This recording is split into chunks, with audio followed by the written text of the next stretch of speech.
There are places in this world where the water runs dark, where the surface is still, but something stirs beneath.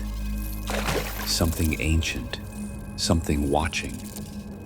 In the lonely billabongs and deep rivers of Australia, there is a legend, a creature that lurks just out of sight. It waits in the shadows, ready to drag the unwary beneath the surface. It has a name whispered in fear for centuries: the Bunyip. For generations, stories of the Bunyip have haunted the Australian landscape, a beast of mystery, a phantom of the water. But what is it? A forgotten species? A spirit of the land? Or something else entirely? Tonight, we open the pages of legend, where forgotten lagoons and outback billabongs hide something far older than memory. Where the air hangs heavy, the silence runs deep, and something ancient stirs just beneath the water's surface. The Bunyip is older than written history. Long before European settlers set foot on Australian soil, the Indigenous peoples of Australia spoke of a creature lurking in the waterways. A beast that did not belong to the land, nor to the sky, but to the dark, unseen world beneath the surface. Among the Wemba Wemba people, it was called the Bunjil, a spirit of the deep that ruled the waters. The Wergaya people knew it as the Katayal, a being that could change its shape, slipping between forms like a shadow in the reeds. To the Gunai people, it was the Tor Roar, a creature whose mournful cries echoed through the night, a warning to all who dared approach the riverbanks alone. Stories passed down through generations tell of a predator, one that strikes without warning, a shadow that moves through the reeds, eyes that watch from just beyond the firelight. Some say it is a giant covered in slick black fur, its form shifting in the moonlight. Others describe it as something reptilian, with wet, glistening skin and jaws that can crush bone.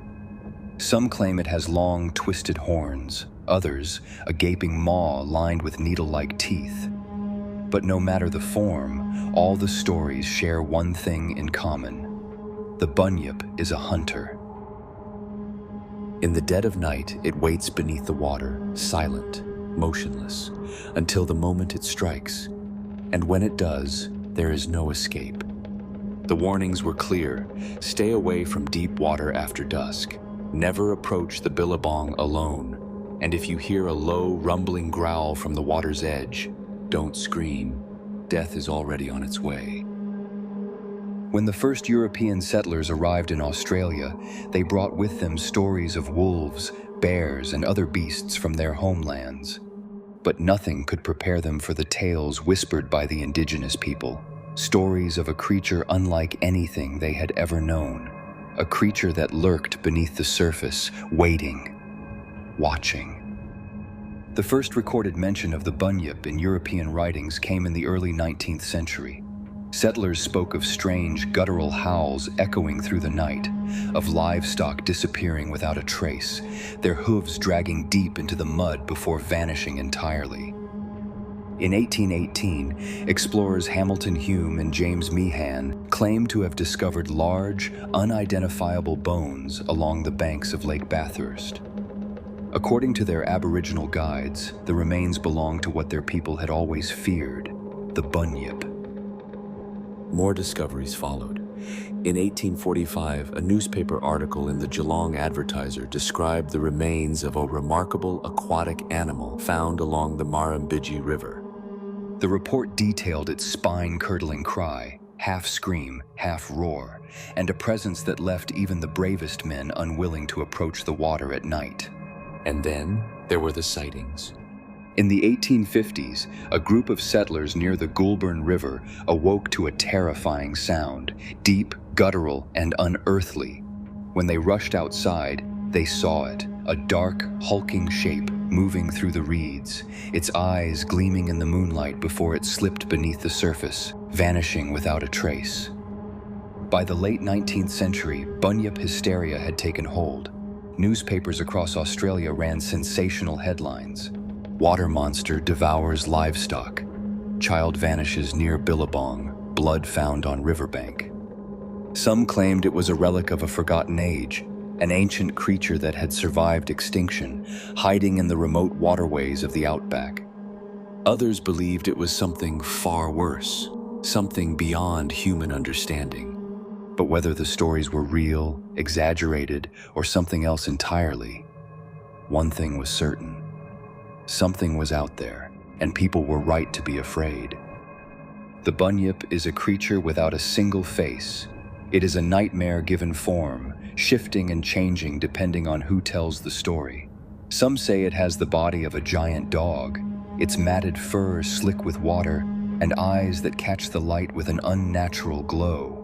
Others describe something more like a massive seal, but heavier, slower, with flippers that drag across the mud and a mouth wide enough to swallow a man whole.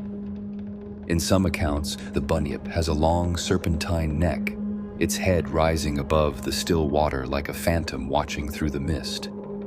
Others describe something far more grotesque, part crocodile, part bird, with a hooked beak sharp enough to tear through bone and claws that leave deep, ragged scars along the muddy banks. But the most unsettling stories speak not of what it looks like, but what it sounds like.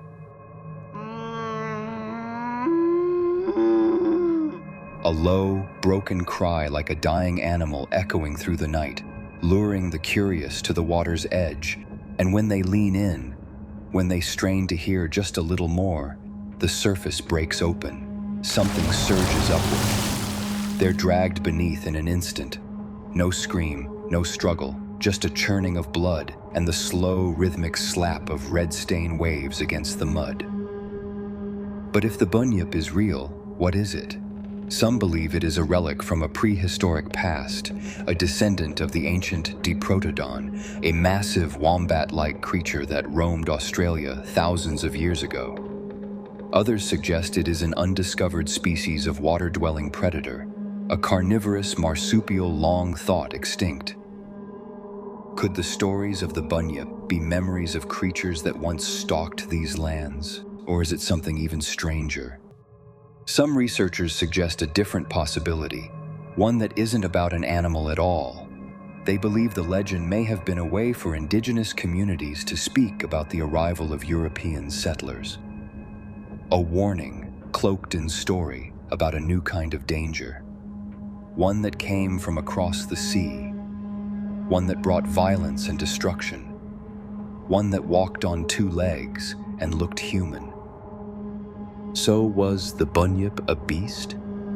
A message? A memory? Or is it still out there, lurking in the stagnant backwaters, where the air is thick with decay, the mangroves twist like grasping fingers, and the dark, stinking mire swallows everything that dares to break its surface? The Bunyip is more than just a legend.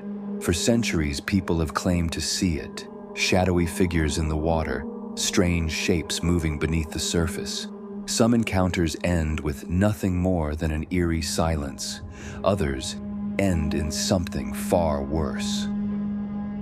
In the summer of 1847, near the swamps of Victoria, a group of men working along the river claimed to have heard an unearthly wailing echoing across the water. As they searched the muddy banks, they found something chilling. Deep clawed footprints leading straight from the river and disappearing into the reeds. The men fled, refusing to return after dark.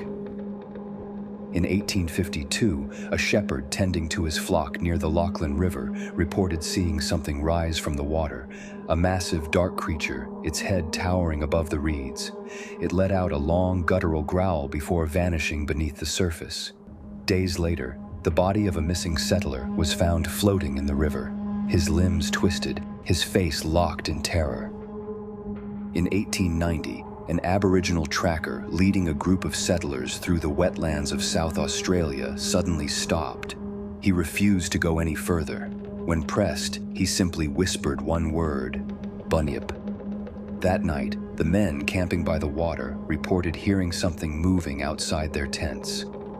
Deliberate footsteps, circling them, waiting. By morning, nothing was left behind except deep gouges in the earth and a single, long drag mark leading back to the water's edge. But perhaps the most chilling report comes from as recently as the 20th century. In 1932, two fishermen on the banks of the Murray River claimed to have seen something break the surface of the water. At first, they thought it was a large seal, until it stood up, a towering figure covered in dripping fur, its eyes reflecting the moonlight. The men scrambled for their rifles, but in the blink of an eye, the creature let out an unearthly howl and disappeared beneath the water, leaving behind only ripples. And then there was the skull that was unearthed in 1845 near the Murrumbidgee River. An enormous, twisted thing with a single gaping eye socket, interlocking fangs, and a strange, protruding jaw unlike any known animal. Its size and shape baffled early observers. When it was brought to the Australian Museum in Sydney, Aboriginal elders were invited to view it. They looked upon the skull and named it without hesitation, but colonial scientists were quick to offer their own explanation. They claimed it was nothing more than the deformed skull of a fetal horse or calf, an unfortunate trick of nature. Still, those who saw it in person said otherwise. Its bone structure was too alien, its presence too unsettling, and then, mysteriously, the skull vanished. No official record of removal, no further study, just gone. Some said it was stolen. Others whispered it had returned to the water on its own. Whatever the truth, the sight of it lingered in the minds of all who saw it, a glimpse into something ancient and deeply wrong, a relic not of myth, but of memory. One thing is certain, the Bunyip is more than just a story, and those who have come face to face with it never forget what they saw. If you enjoyed this descent into the unknown, make sure to like the video, subscribe to our channel, and hit the bell. There's much more waiting in the hidden world of cryptids and unexplained creatures. Until then, keep your eyes on the water, and don't stray too close to the edge.